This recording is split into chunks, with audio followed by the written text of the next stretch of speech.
I'm Keeza John, economist and deputy head of research in Nirmal Bang Institutional Equities. Today, we'll be covering the budget, the key hits, the key misses, and the outlook going forward. The budget continued to focus on fiscal consolidation with the fiscal deficit for FY26 pegged at 4.4% of GDP in line with expectations and as was budgeted last year. And for FY27, it is paying 4.3% of GDP. So the government is now targeting reducing the budget as a percentage, the debt as a percentage of GDP to around 50% by FY31. And for this year, it is pegged at 55.6% of GDP. So the key concern now coming out from the budget is that the gross borrowing number is significantly higher than what was expected. So at 17.1 trillion. Net borrowing number at 11.7 trillion is broadly in line with expectations. But higher gross borrowing can actually weigh on bond yields when the markets open tomorrow. And higher bond yields can actually weigh on equity market valuations as well because of higher the discount rate that could be applied.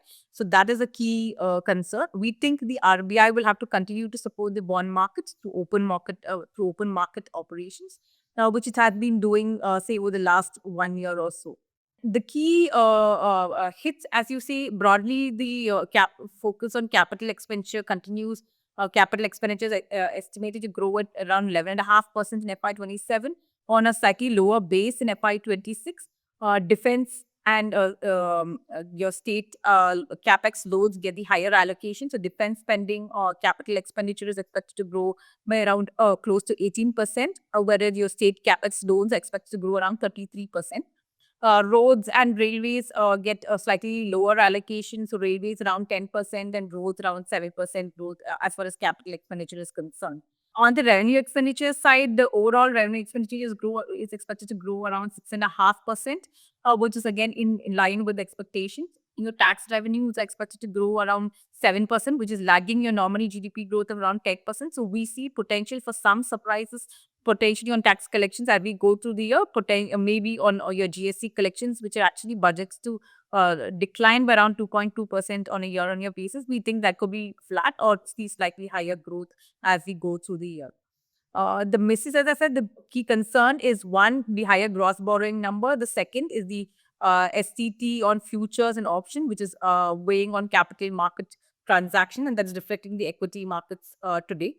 So those are the two key concerns. The other positive that coming out from the budget is that the taxes on buybacks have been reduced.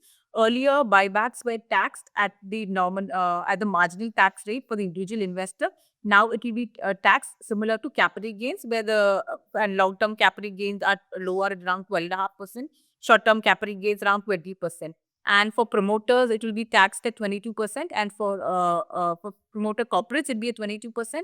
For your individual promoters, it will be slightly higher, close to 30%. So the reduced taxes on buybacks is a positive, but definitely the STT on futures and options is a dampener as far as equity markets are concerned. So in sum, we think it's a balanced budget, but slightly negative for equity markets. Eventually, we think the markets will kind of absorb the bad news, and the market outlook will be more earnings driven than anything else.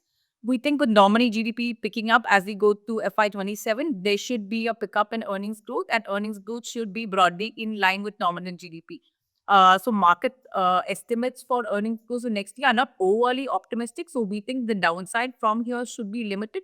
And if global liquidity continues to sustain and the RBI continues to infuse liquidity as well, eventually that should support equity market.